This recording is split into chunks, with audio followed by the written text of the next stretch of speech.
Hey, good morning, folks.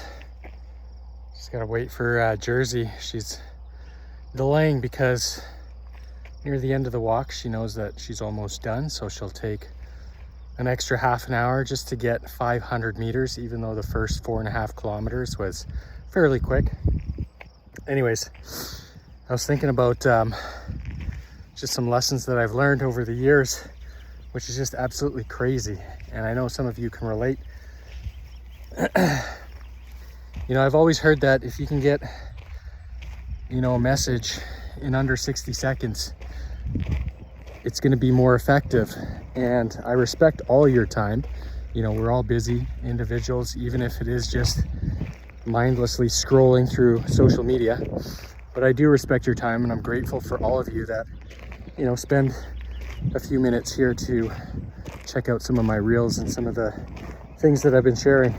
But this one is just kind of raw, uncut, unedited, straight from the heart. And I was thinking about, it's just absolutely crazy.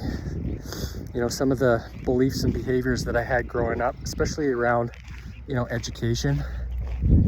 I thought that our traditional education model was the only way to go. And I remember I was so good, with math, with formulas, especially in high school, that I had a teacher, a physics teacher. He told me, he said, you should get into engineering. You're really good at this. And I thought, ooh, engineering, how great, how amazing. Sounds like a lucrative career where I could make a lot of money. I didn't even know what they did.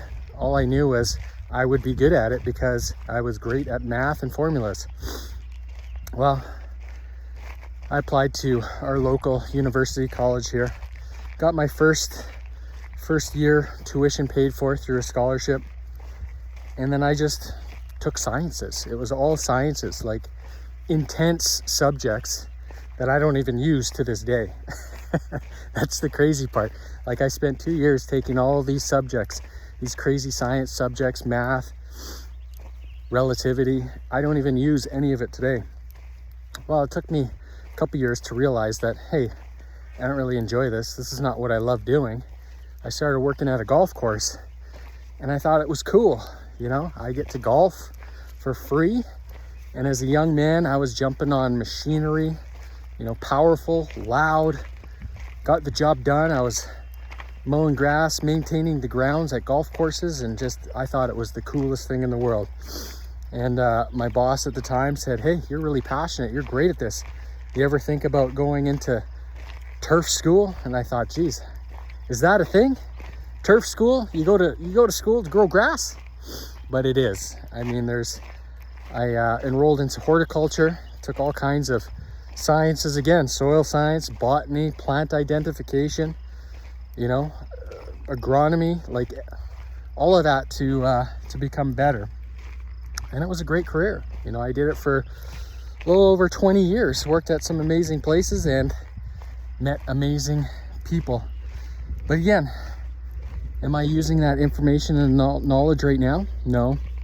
I chose to leave the career for something more.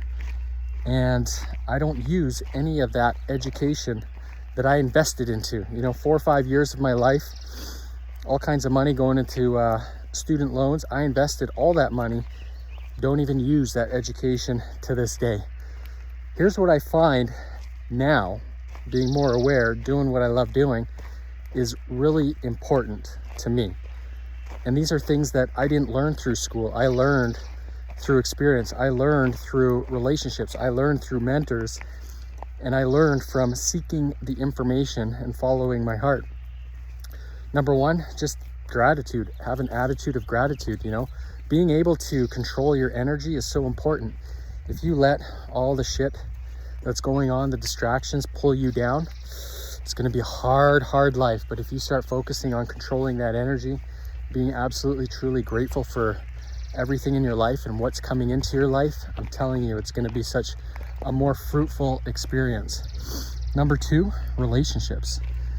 Relationships, they never taught me this in school, and I was just kind of following the crowd, doing what everybody else was doing. But relationships, building amazing relationships, having the ability to communicate to help others. I mean, this is something that I never learned in school, but now I'm learning that you want to start creating amazing relationships with people. The more people that you can start serving, helping, getting into contact with, your life is just going to be so much more enjoyable. The third component, the skill of selling, influencing, persuading, communicating. So important. Again, they've got subjects in school where you can learn about this, but we're all selling something. We're all selling an idea, a product, or a service. Every day we're selling our ideas. We're selling our wife, our spouse, on our ideas of where we want to eat, what we want to do. We're selling our children. So we're always in sales. So the ability to sell, close, influence, persuade, communicate, I mean, so important. If you can start to dial that in, amazing. I mean, I could have learned more of this in school, but I learned a lot of it just kind of through my mentors and through, you know, investing into the right programs, the right courses, and then just implementing it into my life. The next thing is focus on the money. Now, I know this is like a topic that's, you know, taboo for a lot of people. I mean, for myself, I was very resistant talking about money. I didn't have a great relationship with it. You know, I claimed bankruptcy. I was $120,000 in debt. I didn't like talking about it. I thought money defined me. I thought the amount of money that was in my bank account defined who I was, which is just complete bullshit. It's just, you know, I just had a poor relationship with it. I get to define who I am, and the money is just a byproduct of that man, that person that I become. The money is just a byproduct of the person that you become. That's all it is. But if you start focusing on, you know, managing your money, if you start focusing on the service that you're provided, the money is always going to follow. Remember, if you can start helping other people, if you can start serving and focusing on how you can help other people, the money's always going to follow. But you've got to be consciously aware of it. You got to put energy and attention towards the money. If your attention's around scarcity, and if it's about, you know, how money's not important or it's evil, then that's what you're going to get. That's what I got. So put focus and attention around service, around money, how you can help more people, and the money's going to start coming into your life, and get really good at just creating a beautiful relationship with it, managing it, learning how to invest it. So these are just some of the ideas that, you know, recently I've found to be important in my life. And I'm telling you, they're important in everybody's lives. Like, if you can start to improve yourself through better communication, building relationships, and focusing on the service and the money, you're gonna live such an amazing life. And just, you know, one thing about the money, I know money is not everything, and most people are gonna say, well, it's gonna, you know, it's gonna make me evil, or I don't have enough to go around. Well, get rid of those ideas. I mean, money's doesn't gonna make you evil, it's a magnifier. If you're already an evil person, well, I hate to tell you, you're probably gonna be a jerk if you've got more money. But if you're a great person, it's gonna magnify that. You're just gonna use the money to do more good in your life. That's all it is. It's a magnifier, it's energy, and it's gonna help you do more good and live such a more comfortable life. So just wanted to share that with you. Drop in the comments below. Let me know, you know, which one hit. Let me know if you're focused on relationships, on money, on personal growth. Let me know what's moving the needle for you today, and share this. Tag somebody that you love that would benefit from this message. Thanks very much.